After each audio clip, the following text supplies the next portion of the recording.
साथियों, यूट्यूब के channel high scholar पर आप सभी का एक बार फिर से स्वागत है। इधर कई दिनों से क्लास नहीं हो पा रही थी। त्यौहार रक्षाबंधन भी करीब था और अब हम लोग रक्षाबंधन त्यौहार को मना चुके हैं और अब नियमित रूप से हम लोगों की कक्षाएं चल देंगी। तो आइए हम लोग देखते हैं आज के जीके जीएस के 20 महत्वपूर्ण प्रश्नों की श्रृंखला का पहला प्रश्न हमारे स्क्रीन पर आ चुका है। मानव शरीर में कुल कितनी हड्डियां होती हैं? ए विकल्प दिया हुआ है 206, बी दिया हुआ है 208, सी दिया हुआ है 210 और डी दिया हुआ है 212। तो मानव शरीर में कुल हड्डियों की संख्या की अगर हम लोग बात करेंगे तो 206 होती है, अतः हमारा ए विकल्प सही होगा।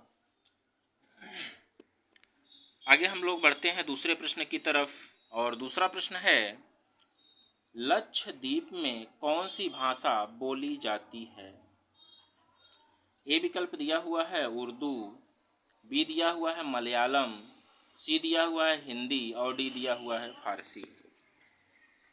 तो लक्षद्वीप में बोली जाने वाली भाषा जो है वो मलयालम है, अतः हमारा बी विकल्प सही होगा।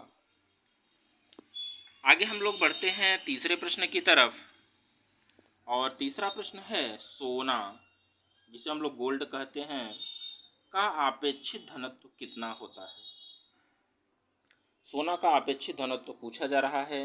ए विकल्प दिया हुआ है 19.30, बी दिया हुआ है 3.30, सी दिया हुआ है 9.30 और डी दिया हुआ है 29.30।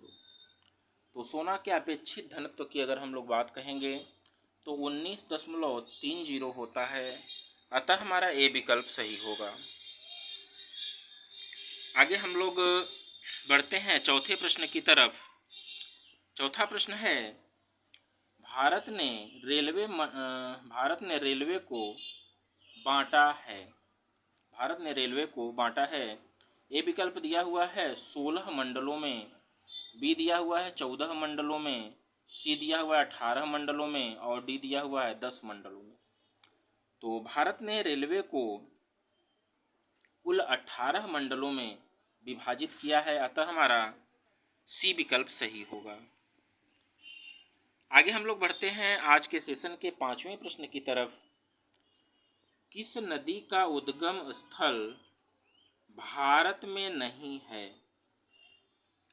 ए विकल्प दिया हुआ है चिनाब नदी, बी दिया हुआ है रावी नदी, सी दिया हुआ है सतलज नदी और डी दिया हुआ है ब्यास नदी। तो प्रश्न पूछा जा रहा है कि किस नदी का उद्गम स्थल भारत में नहीं है, तो वो है सतलज नदी, अतः हमारा सी विकल्प सही होगा। आगे हम लोग बढ़ते हैं छठे प्रश्न की तरफ और छठा प्रश्न है, टमाटर का रंग लाल किसके कारण होता है?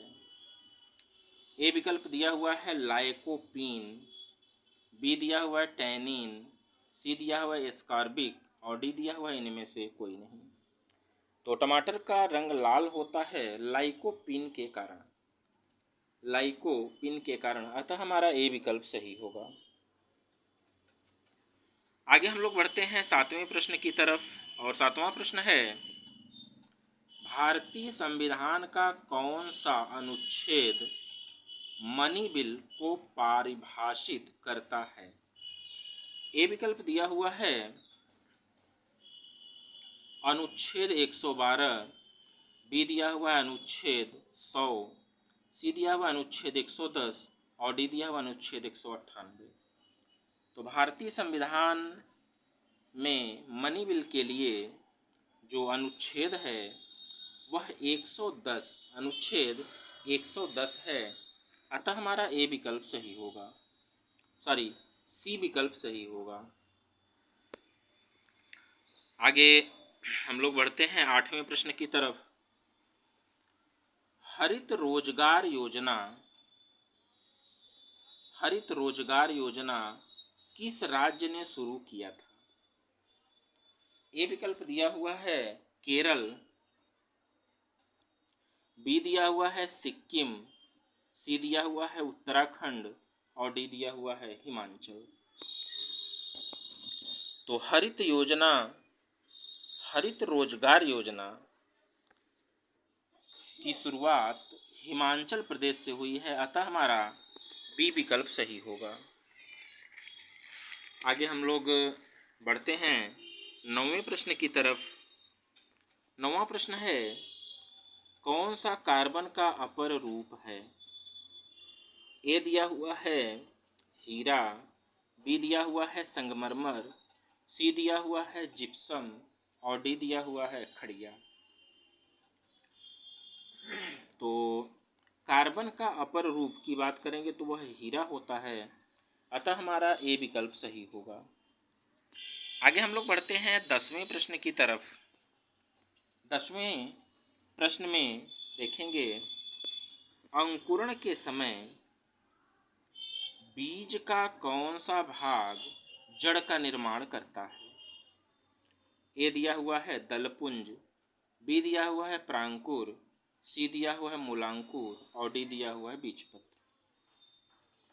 तो अंकुरण के समय मूलांकर जो होता है वह जड़ का निर्माण करता है, अतः हमारा सी विकल्प सही होगा। आगे हम लोग बढ़ते हैं आज के सेशन के 11वें प्रश्न की तरफ।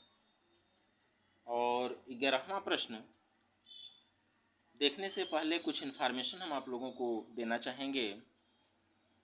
जीके जीएस की यह क्लास नियमित रूप से आप लोगों को मिल रही है, और आप हमारे चैनल पर अगर नए हों तो इसे सब्सक्राइब करिएगा। अभी तक आपने सब्सक्राइब नहीं किया है तो निश्चित रूप से सब्सक्राइब करिएगा, शेयर करिएगा।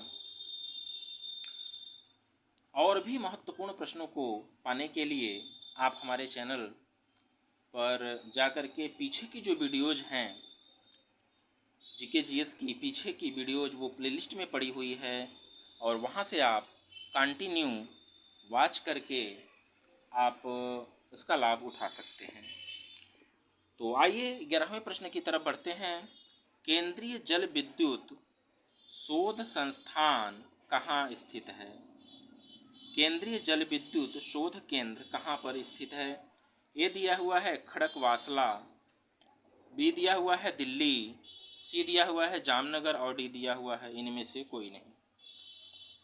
तो केंद्रीय जल विद्युत शोध केंद्र की अगर हम लोग बात करेंगे तो खड़कवासला में स्थित है, अतः हमारा ए विकल्प सही होगा।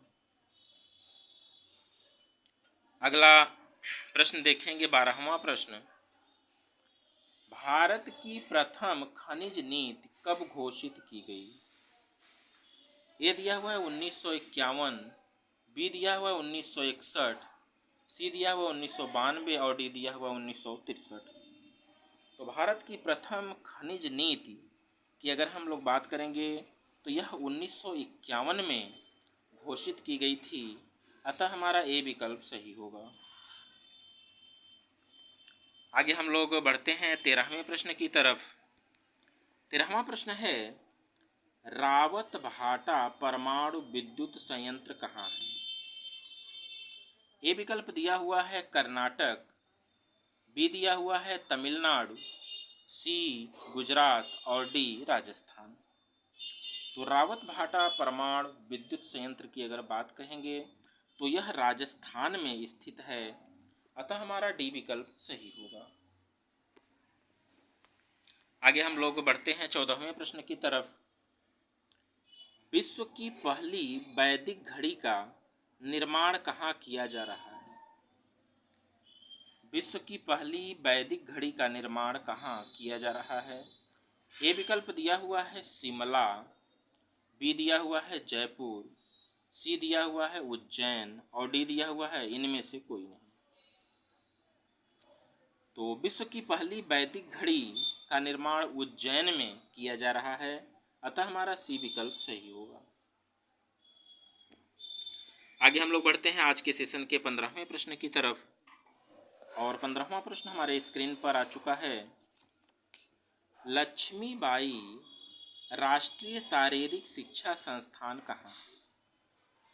ए विकल्प दिया हुआ है ग्वालियर में, बी दिया हुआ है नई दिल्ली, सी दिया हुआ है मुंबई और डी दिया हुआ है इंदौर। लक्ष्मीबाई राष्ट्रीय शारीरिक शिक्षा संस्थान की बात कहेंगे तो वह ग्वालियर में स्थित है, अतः हमारा ए विकल्प सही होगा। आगे बढ़ते हैं 16वें प्रश्न की तरफ। किसी अभिक्रिया में भाग लेने वाले पदार्थ को क्या कहते हैं? किसी अभिक्रिया में भाग लेने वाले पदार्थ को क्या कहते हैं? ए अभिकारक, बी है आक्सीकारक, सी है अवकारक और डी है सभी। किसी अभिक्रिया में भाग लेने वाले पदार्थ को हम लोग अभिकारक कहते हैं, हम लोग उसे अभिकारक कहते हैं, अतः हमारा ए विकल्प सही होगा। आगे हम लोग बढ़ते हैं 17वें प्रश्न की तरफ। 17वां प्रश्न है, संक्षारण किस प्रकार की अभिक्रिया है? एक विकल्प दिया हुआ है अपचयन, बी दिया हुआ है उपचयन, सी दिया हुआ है संयोजन और डी दिया हुआ है अवक्षेपण। तो संक्षारण की अगर हम बात करेंगे तो संक्षारण जो है अपचयन अभिक्रिया होती है, अतः हमारा ए विकल्प सही होगा। आगे बढ़ते हैं 18वें प्रश्न की तरफ। भारत में पहला मुक्त विश्वविद्यालय कब स्थापित किया गया? ए विकल्प दिया हुआ है 1980, बी है 1982, सी है 1985 और डी है 1986। तो भारत में पहला मुक्त विश्वविद्यालय 1982 ईस्वी में स्थापित किया गया है, अतः हमारा डी विकल्प सही होगा। आगे बढ़ते हैं आज के सेशन के सेकेंड लास्ट क्वेश्चन की तरफ। फोर्ट विलियम कॉलेज कहाँ स्थित है? फोर्ट विलियम कॉलेज कहाँ स्थित है? ए विकल्प दिया हुआ है आगरा, बी विकल्प दिया हुआ है नई दिल्ली, सी दिया हुआ है मुंबई और डी दिया हुआ है कोलकाता। तो विलियम फोर्ट कॉलेज की अगर हम लोग बात करेंगे तो यह कोलकाता में स्थित है, अतः हमारा डी विकल्प सही होगा। आगे हम लोग बढ़ते हैं 20वें और आज के सेशन के अंतिम प्रश्न की तरफ। 20वां प्रश्न है पाई। मैथमेटिक्स का एक चिन्ह होता है पाई, एक प्रकार की संख्या है। ए विकल्प दिया हुआ है परिमेय, बी दिया हुआ है अपरिमेय, सी दिया हुआ है ए एंड बी दोनों और डी दिया हुआ इनमें से कोई नहीं। तो पाई एक प्रकार की संख्या, किस प्रकार की संख्या है पाई? तो हम लोग जानते हैं कि पाई एक अपरिमेय संख्या होती है, अतः हमारा बी विकल्प सही होगा। तो साथियों, इसी प्रकार के प्रश्नों को पाने के लिए आप बने रहिए हाईवी स्कॉलर पर। धन्यवाद।